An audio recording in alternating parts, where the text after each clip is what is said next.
Oh, there it is. There we go. It's 1/19/2023. This is the MLO Network Survivor Series. We're coming into you 15 to 20, sometimes 25, 30 minutes, and giving you as many quick nuggets as we can that hopefully will get you back out on the streets doing what you need to do, whether it's tech, whether it's handshaking. And I asked Khai to come on today. I know he helped us kick off the year just a few weeks ago, but I asked him to come on today and clarify some of the things that he was talking about just a couple weeks ago when it comes to LOs needing to do things a little bit differently. And I think what you've been calling it or been saying a lot, Khai, is become a modern loan officer, right? Right. So what does that mean? I mean, first of all, what is this whole modern concept? Yeah. So there's a reason why I use the term modern, simply because of two things. The tools that are available today weren't available before. Okay. But also the new generation. So one of the issues is I'm going to say this is that we win with sales, but we dominate with marketing. So your typical, what we've learned in the past 20 years and what most loan officers are geared to is to sell.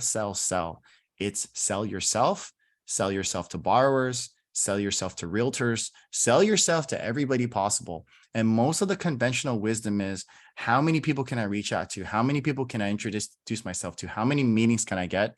And the purpose is sales. Okay. You can win with sales.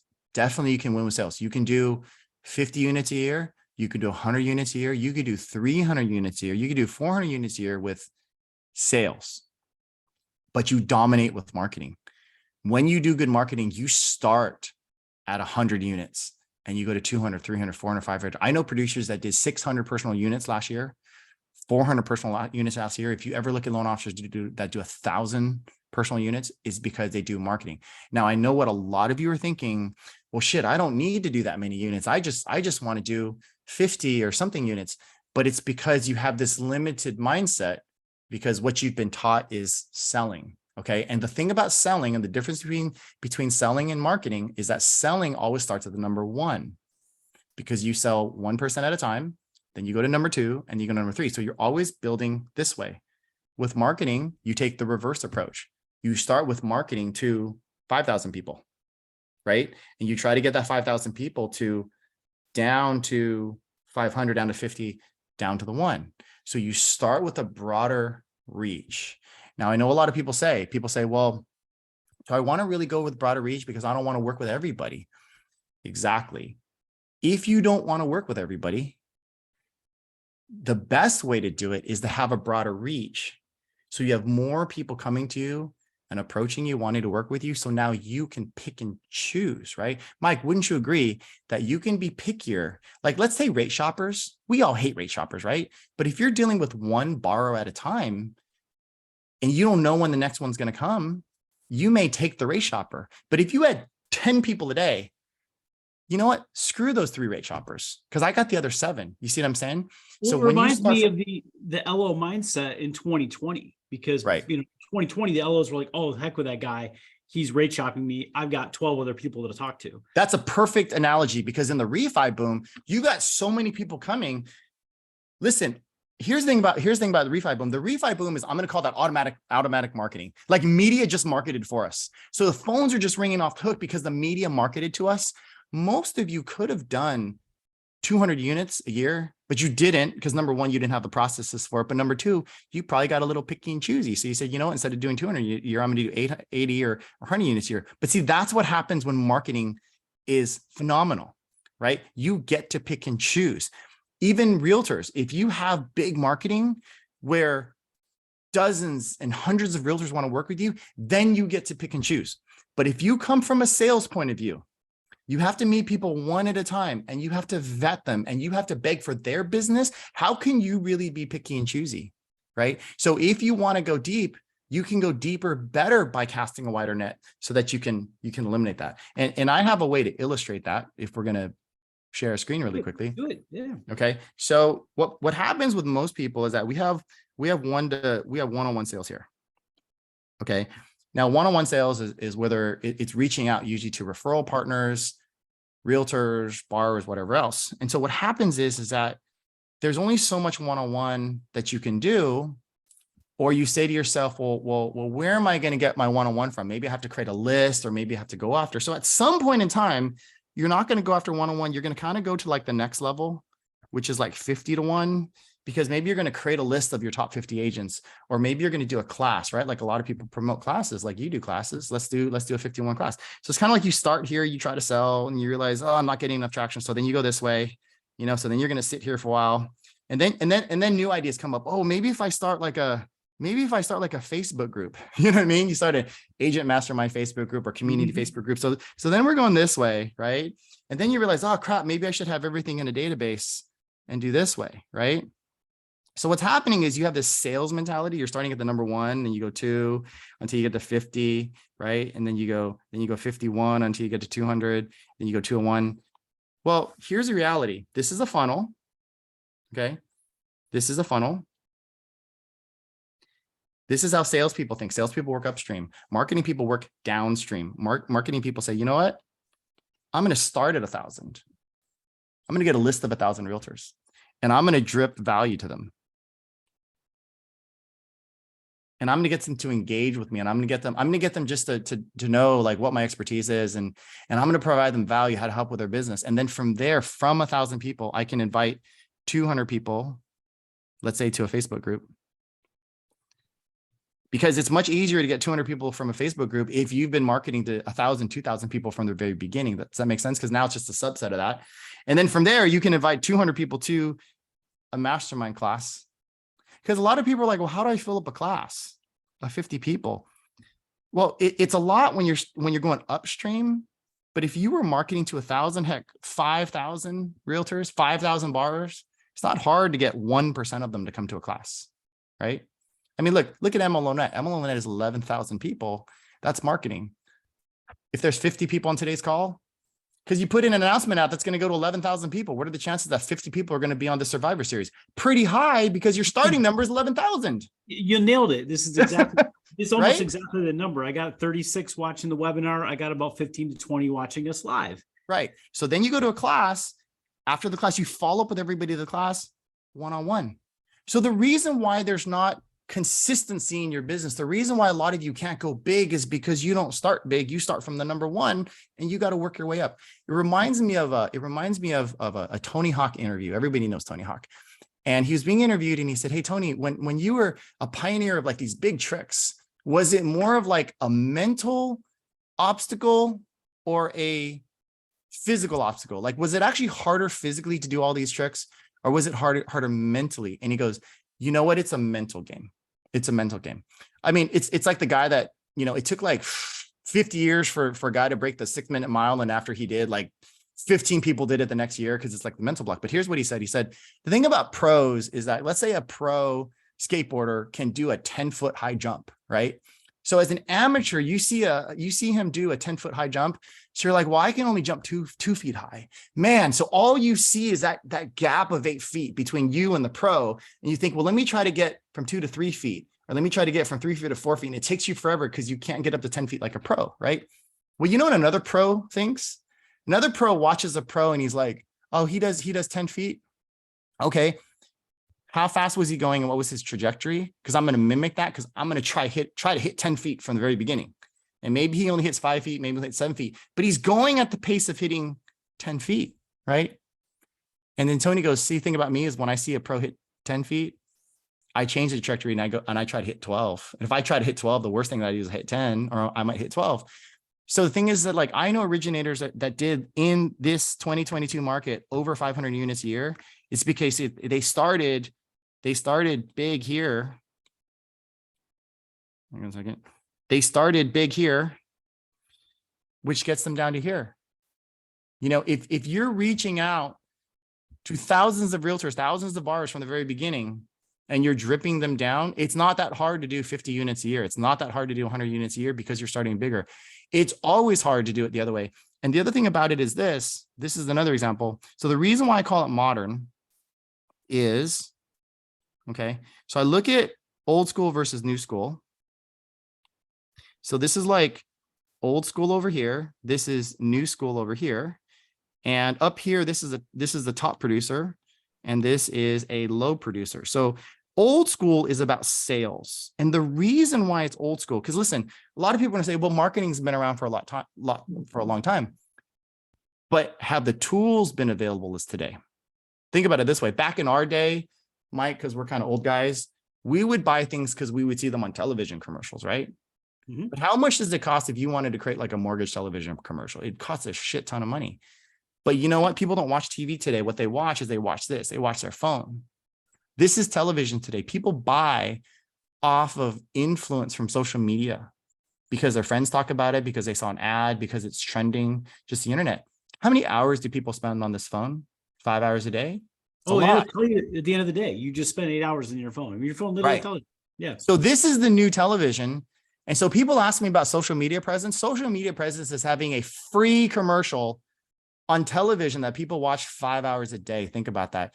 You could get more exposure on somebody's phone than people that watch the Super Bowl, if you think about it, like relatively speaking, for free. So the reason why it's modern and new is because marketing today is more available to the average person for cheaper. I can market, I can create a video, I can create a YouTube channel, I can create a Facebook post, I can do emails, I can do text messages to mass amount of people for a lot cheaper than I could have done in the past. And so the old school was sales. And so what we've been taught in the old school is that in order to be successful at doing loans, it's about scripts and discipline and this like perfect 5 a.m. wake up routine. And I got to be super structured and time managed. That's cool for some people, but some people, it feels a little too robotic.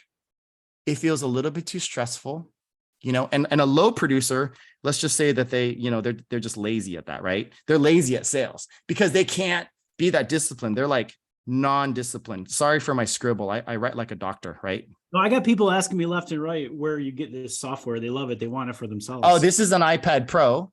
And you can just connect your iPad Pro to Zoom and you just share the screen so that I can draw. This is how I coach too, because it's just a lot easier to illustrate. Now imagine if you're running a mastermind group or you're talking to your bar and you want to illustrate things, pull up your iPad Pro and just start drawing. It's a much more intuitive way to teach, right? And again, this is technology that we have today that wasn't available back in the day. So when I think about a modern loan officer, even the way we sell is better and it's different. So a modern loan officer has the ability to market better. And so marketing gives you a much bigger reach. It's generally free, okay? And so you hit a lot more people on this side. Now, a low producing modern originator is somebody who has all the tools, but they don't use it. You know what I mean? Like we all know those people, they got this tool, they got that tool, they got Bonzo, they got mortgage codes, they got all these things, but they just don't use it. Or they have a low reach, okay? They're marketing to 50 people at a time, 100 people at a time, or they post a really cool video, but like, how much engagement? Like what's your viewership?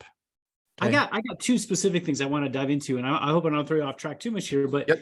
I get people all the time, you know, coming to me because they like the VA message part of it. And they struggle with exactly what you're talking about there. They either have a really great message and they sound like they know what they're talking about. When I listen to them, I'm like, man, I like this person's message. I mean, I would follow them. I would do a loan with them, but they're struggling with figuring out how to get a good reach, how to find the platform, how to get it out there. Or the opposite, they're pretty good at figuring out the reach part of it, but they just can't seem to come up with anything that's captivating at all. They want scripts. They get on camera. It's boring. Yeah. They type and it's boring. They try to pay other companies to come up with messages for them. Yeah. To me, two separate problems, but are Absolutely. both broken pieces in the marketing? What would you say to those people that are seeing those two specific problems? Yeah. So one's a marketing problem, one's a sales problem. So I'll address the first problem. So if you're somebody who has pretty decent content, or let's just say you are just a very smart person and you don't know how to get it out there, I'm just going to be blunt with you. It's a combination of you being lazy or not being resourceful. And I say lazy because a lot of times salespeople are willing to do all the things that make them better at sales, but they're not willing to do things that will make them better at marketing. So for example, if like I've told most people this assignment, it's a really simple assignment. I say, can you gather a list of 1,000 realtors in your area? Do you know how many loan officers ho and hum about how hard that is, where they're going to get their information and all that stuff from? It's because you're a salesperson and you want that stuff done for you so that you can sell to those people. But if you hired a marketing assistant, wouldn't that be the marketing person's job, is to compile that list? Right. And so you have to put your marketing hat on and saying, listen, I'm going to put a week's worth of time, even if I have to Google 1,000 people's names and compile it on a spreadsheet. You're doing the marketing to start at the top of the funnel, because that's a marketing job. And you have to think that way, because the lazier you get, because you don't want to compile your list, or you don't want to create the tools, or you don't want to create the video tools, it's because you're a lazy salesperson that doesn't want to do the marketing thing, which is going to set up your business. You just kind of want to wait for the sales opportunity to come. And we've been trained that way. Like all you coaches have this in common. Everybody is telling people to do this, you know. Yeah. It's slightly different. You know, Carl is saying, look for the producers and call them. Cindy's saying, find the top one and have these scripts. TJ Barker is saying, take the 1,000 and let's run a bunch of ad to them before we. Oh, and here's the reality. So what everybody's starting with, you got to have that list, you know? Well, here's the thing. You got to have that. So here, let's take Carl, for example. Carl likes to say, well, I don't want to go wide. I just want to go deep. That just means that Carl is only working this part of the funnel. But it doesn't mean that the other part of the funnel doesn't exist. He's only working this part of the funnel. Yeah. And if he's saying, well, I'm going to start with the list of the top 50. Well, that means he's going up to here. Yeah. But he started with the list of 1,000. He started at the top. 100%. Right. Just okay. Like but if Carl's saying, wait, I'm only going to target the top 50. Okay. Well, how are you going to find the top 50? There's two ways to do it. But the other difference is that let's just say that Carl wants to only deal with the top 50. So listen, for one thing, I'm never going to say there's something wrong with it. It's just different philosophy, right? So one philosophy is that like, Mike, if you went to an event and there were the top 3 realtors in the area at that event, and there's 10 other loan officers, what kind of sales pressure do you have for you to win one of the 3 realtors when there's 10 of your competition? It's high pressure, right? That's why I created an LO product, because I'm like, you guys go work at the realtors, you come buy my LO product instead. But let's think about it differently. What if you went to an event and they were the top 200 realtors in that room, the top 200 realtors in that room, and 10 competing loan officers? Isn't there a lot less pressure because the ratio of realtors to loan officers is a lot bigger?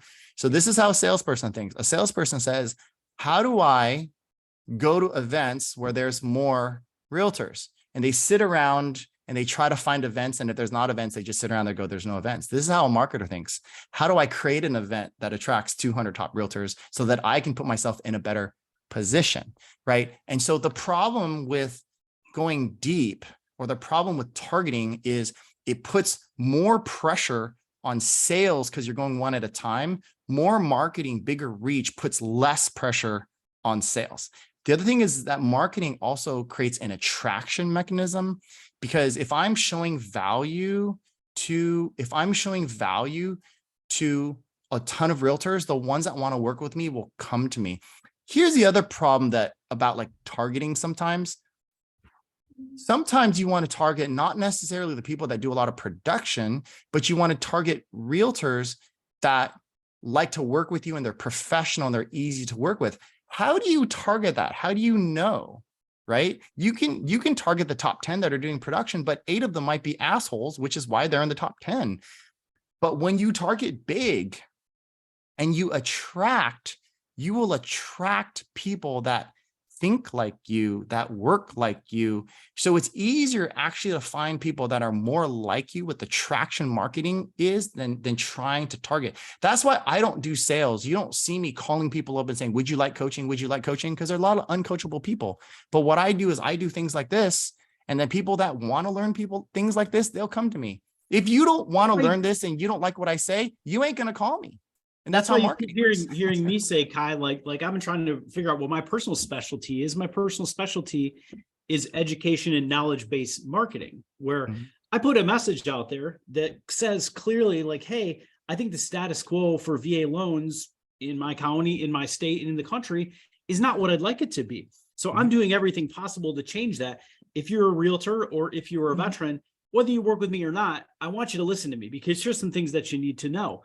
And some people don't necessarily gravitate to the message or don't understand it or whatever, but some people love it.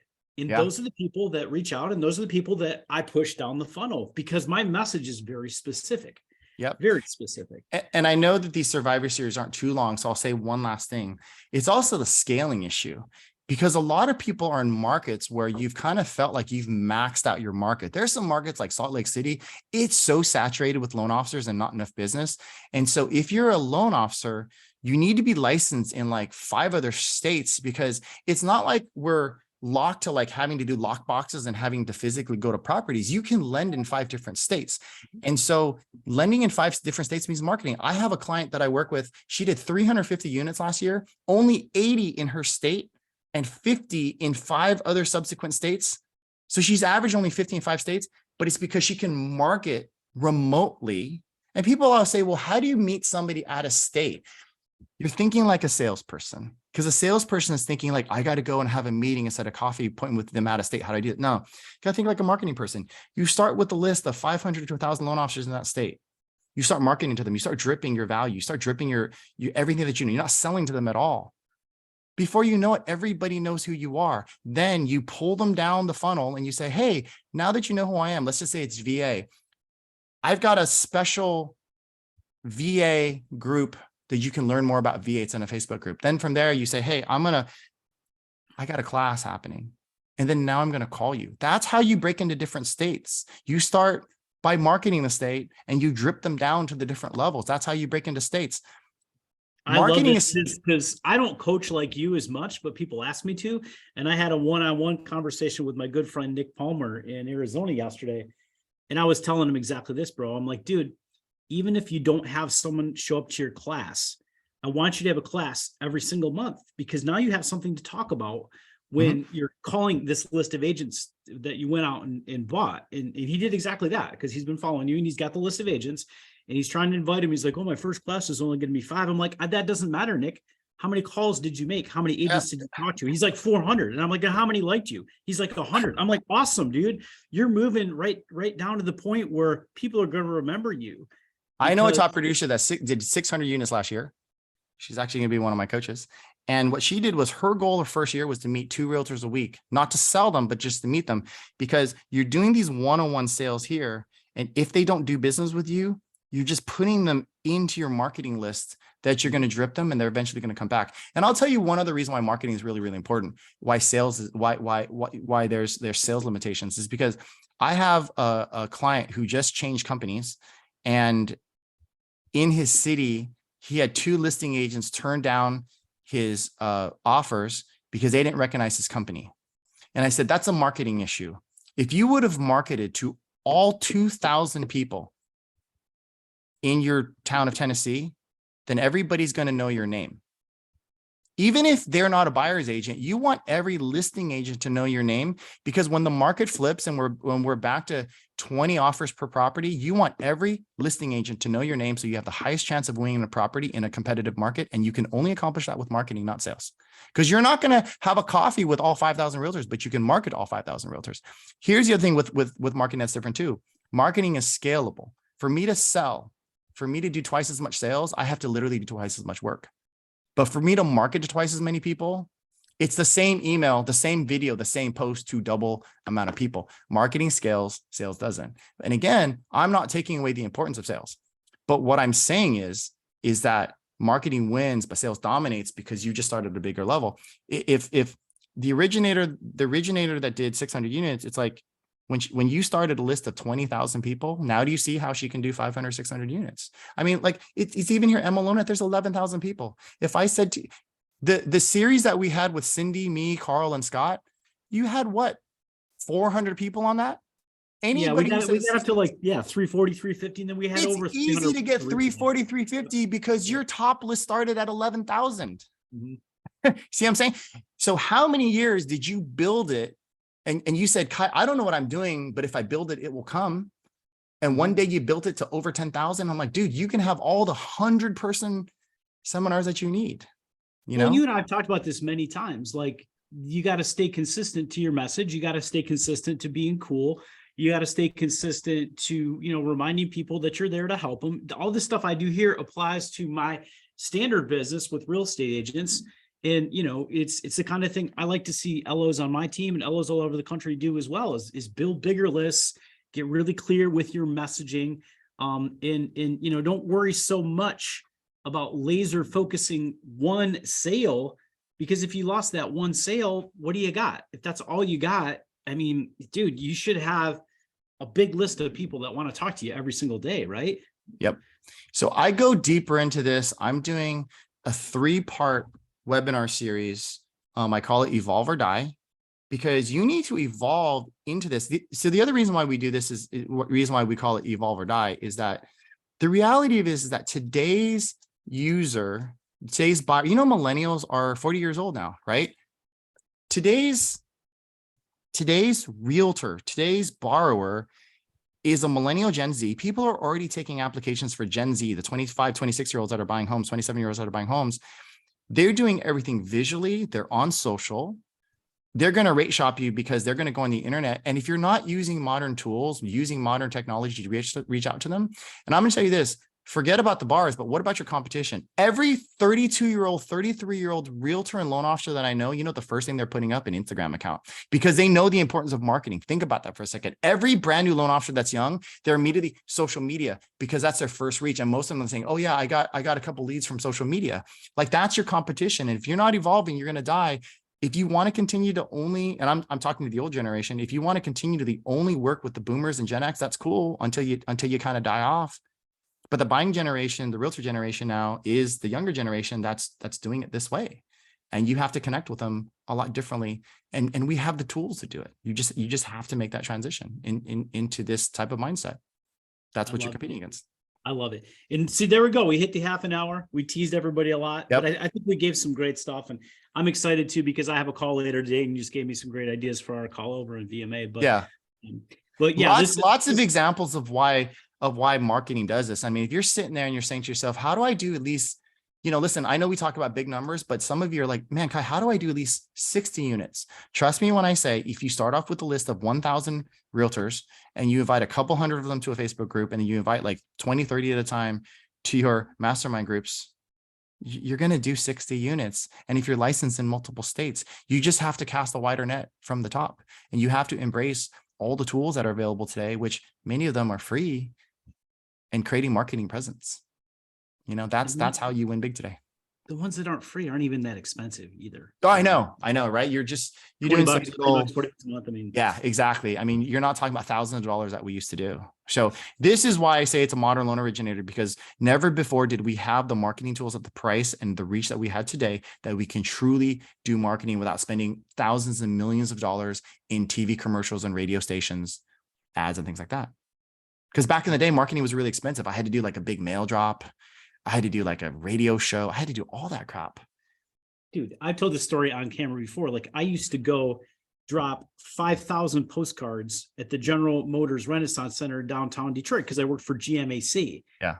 And I was running them through the mailroom because I could get free postage as a GM employee. And eventually they cut me off. But I was like, dude, I don't want to expense this, $700,000, $2,000 mailer to my branch, but I want to get home buyers to show up. But yeah, it was like insane. I had to hire people to come, lick stamps and all that kind of stuff. It was crazy. Yep. So this is it. This is the new generation. And even look at the tools that I have. Oh, okay. I wanted to answer this real question to take 30 seconds. So for people that say, well, I don't have a lot of content, there's a really simple way to create content. I want you to start doing Zoom for everything, whether you're doing Zoom for your borrowers, doing Zoom for the realtor meetings. And I want you to start, when you do your Zooms, so think about it this way. Like, if you're still talking to your borrowers on the phone and you're explaining complicated concepts like MI and impounds and things like that, like, why are you doing that? Do a Zoom, have some slides so you can like visually illustrate and show them like, hey, this is how you do MI. This is how you get rid of MI. This is how insurance works, and have slides. And I have slides for it, but I'll make it quicker. Record your Zoom. And there's a tool called Descript. It's like description. It's like the first part of description. It's called Descript. You can upload it to Descript, and it's a really cool tool to take like a 30-minute video clip and cut it down to like 5 minutes, 2 minutes, 30 seconds. You guys are teaching really cool things every single day to borrowers, to realtors. Just record everything that you're doing. Take little 3-minute, 4-minute clips, post it on social and just say, hey, I had this really good conversation with the buyer today about what MI is and how to get rid of MI. Take a listen. And that's it. You're just posting things that you do every single day without having to create like a formal, like, okay, this is how MI works, or do what I do, which is what I call remixes. Sometimes I'll get off the phone because I did a session like this and I'm still kind of pumped up and excited. So I'm like, okay, you know what I'm gonna do? As soon as I'm off the Zoom, I'm gonna click record really quickly and I'm gonna do the 120-second version of something. Boom. Because I'm already inspired by it. I've created my piece of content and then I push it up. So last thing I'm going to add to what you just said is exactly what you and I do and what every LO should be doing with the realtors. Like you and I, you try to have good relationships and help each other out. So I'm recording this and I'm going to send you back the raw file. And I'm going to say, hey, go ahead and use some of these clips because you had some pure fire. I might pull out a couple of things that you said and say, man, you should really use that clip yourself. 2 to 5 minute teasers, 10-minute teasers. Hey, if you like, let's say Mike decides to create another series, right? Like you have your MLO Net Survivor series.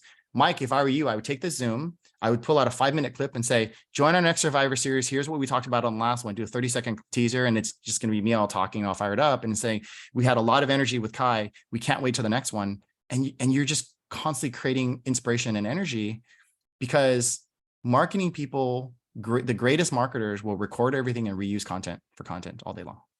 Right. So you're already doing it. You don't have to set aside extra time. That's the point. That's it. Or just do it right when it's done, when you're inspired. And the thing about content too is don't try to just think about what should I do. Just ask yourself this question. What inspired you today? Like, what did you watch today that you really liked? I mean, a lot of you today, if you wanted to, you could teach this marketing concept to realtors, teach realtors how to go big. By the way, realtors are much better at marketing than us, because that's what they're taught. We're taught to be salespeople and to leech with realtors. They do all the marketing work and they hand business to us. But realtors already geared like this. But like, if you heard something today that you like, that you can teach a realtor, do what I call a remix. Now put yourself in front of the cam and say, hey, I was on a webinar today and I learned some really cool things about like how can you win at sales, but how can you dominate with marketing. Do a 2-minute video, post it out to your realtors because you just heard it. You just got inspired. So, but I love it, Mike. This was the shortest. This was the shortest 20 minutes we did, but I mean, I think we packed a lot of stuff, right? We did. We packed a lot of stuff. Yeah. All right. I'm going to stop recording. If